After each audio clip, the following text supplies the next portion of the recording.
অফিসের যে হালদুলের বা যে বিজেপির চামচাগিরি চলছে, আসলে সেটা খুবই দুঃখজনক।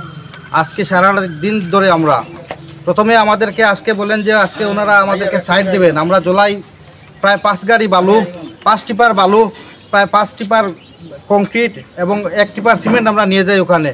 এবং আমরা যে ব্লক বানানোর যে মেটেরিয়ালস পুরাটি নিয়ে যাই, কিন্তু যাওয়ার পরে ওখানে অফিস স্টাফ না যাওয়ার কারণে আমরা সাইড পাইনি।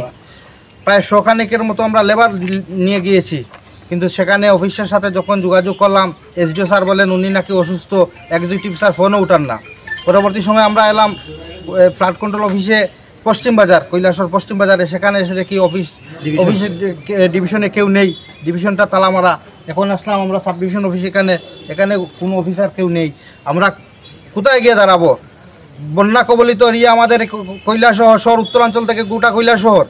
দুদিন পরে বন্যা কবলিত হতে পারে।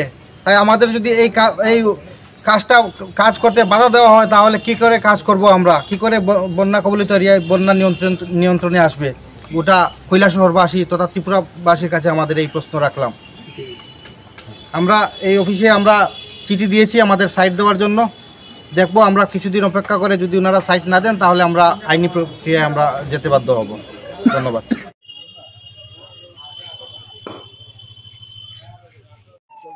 কিছুক্ষণ আগে এখানে বোমাবাজিও হয়েছে, আপনাদেরকে দেখানো সম্ভব হয়নি আমাদেরকে, কিন্তু আমরা চেষ্টা করছি টোটাল ঘটনাটা আপনাদের সামনে